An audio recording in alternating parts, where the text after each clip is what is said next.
Hello friends, केराज academy में आपका स्वागत है। और मेरा नाम है केशव और आज हम पढ़ेंगे आर्बिट्रेशन के टाइप्स। तो आर्बिट्रेशन के 8 टाइप्स हैं।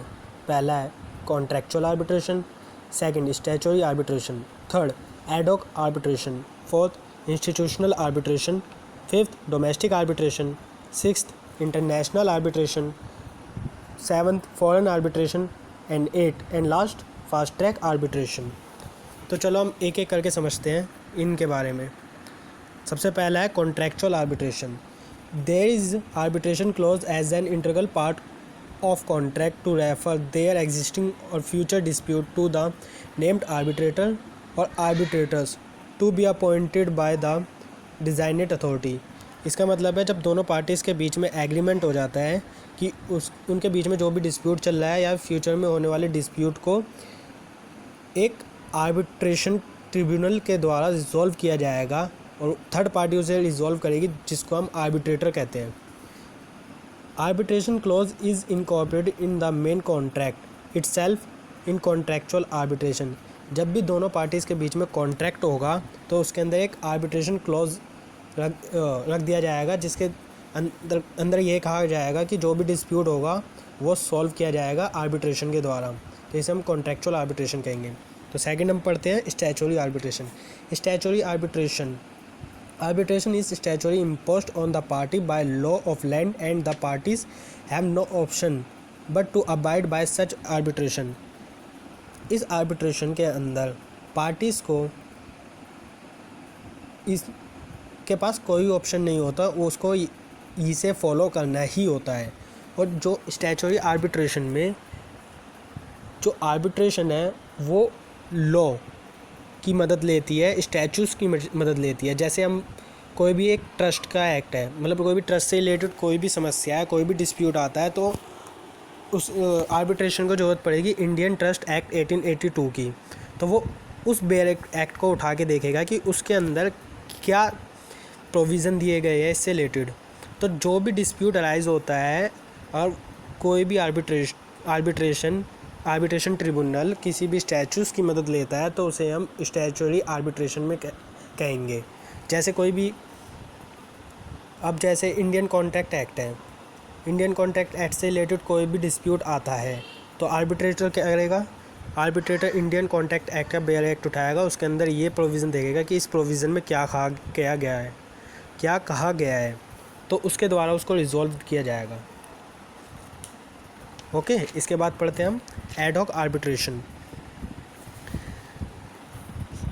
Refer to an arbitration where the procedure is either as agreed upon by the parties or in the absence of in agreement the procedure lay down by arbitral tribunal.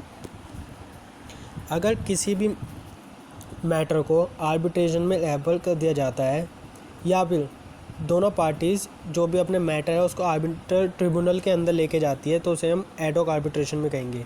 तो इसके अंदर appointment of arbitrator कैसे होगी, और domestic matter है तो domestic matter में chief justice of high court appoint करेगा आर्बिट्रेटर को, और इंटरनेशनल आर्बिट्रेशन में सुप्रीम कोर्ट अपॉइंट करेगा आर्बिट्रेटर को।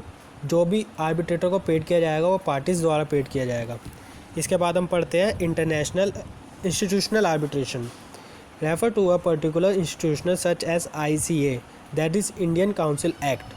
मतलब कि कोई भी डिस्प्यूट है वो किसी इंस्टीट्यूशन द्वारा रिजॉल्व किया जाता है तो उसे हम इंस्टीट्यूशनल आर्बिट्रेशन कहते हैं। जैसे ICC that is international chamber of commerce, FICCI federation of Indian chamber of commerce and industry, WIPO world intellectual property organization.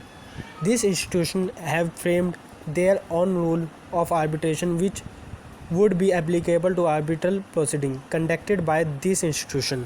इसका मतलब क्या है, मतलब कि जो भी ये इंस्टीट्यूशन है वो भी जो भी प्रोसीडिंग होएगी आर्बिट्रेशन से रिलेटेड तो वो अपनी प्रोसीडिंग को फॉलो करेगा। मतलब कि जो भी इंस्टीट्यूशन होगा वो अपनी प्रोसीडिंग को फॉलो करेगा टू रिजॉल्व द डिस्प्यूट। ठीक है, उसके बाद पढ़ते हैं हम domestic arbitration. Arbitration proceeding is subject matter of contract and the merit of dispute are all governed by the Indian law. Domestic में क्या होता है, जो भी डिस्प्यूट है वो इंडिया के अंदर है और उसके ऊपर सिर्फ इंडियंस लॉस ही फॉलो होंगे, तो उसे हम डोमेस्टिक आर्बिट्रेशन में पढ़ेंगे। तो इंटरनेशनल आर्बिट्रेशन क्या होता है? सेक्शन 2 का क्लॉज फर्स्ट का sub clause F, it either in India and outside in India their law is applicable may be Indian law or foreign law depending on the agreement between the parties. मतलब कि इसके अंदर क्या बता रखा है, अगर कोई भी एग्रीमेंट होता है, एग्रीमेंट के अंदर पहले से ये लिख दिया जाता है कि अगर कोई भी डिस्प्यूट होता है, जैसे एक पार्टी इंडिया की है, एक पार्टी फॉरेन की है, अगर दोनों के बीच में डिस्प्यूट होगा तो कौन सा लॉ फॉलो होगा, तो ये पहले एग्रीमेंट में लिख दिया जाता है कि कौन सा लॉ फॉलो होगा। अगर पार्टी जाती है कि इंडियन लॉ फॉलो होए तो वो इंडियन लॉ के द्वारा फॉलो किया जाएगा, और पार्टी चाहते हैं कि उसे जो भी डिस्प्यूट रिजॉल्व होए वो फॉरेन लॉ के द्वारा होए तो उसको फॉरेन लॉ के द्वारा रिजॉल्व किया जाएगा। It commercial means an arbitration relating to dispute arising of legal relationship whether contractual or not consider at commercial under the law enforce in India and whether at least one party from India.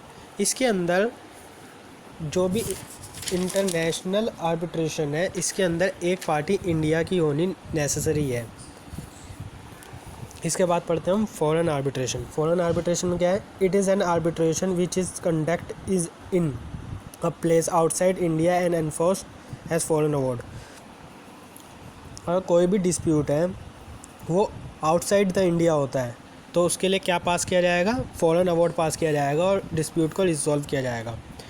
और सबसे last हम पढ़ते हैं fast track arbitration. तो इसके अंदर क्या है? ये रीसेंट डेवलपमेंट ऑफ आर्बिट्रेशन है। It deals with eliminating difficulties associated with traditional arbitration.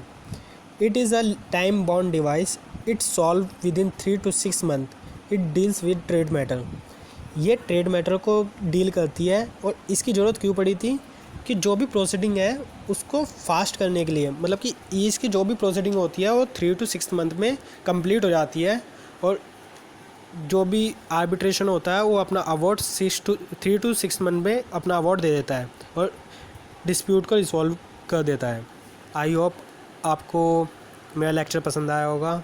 Please like, subscribe and share my channel. Thank you. That's it.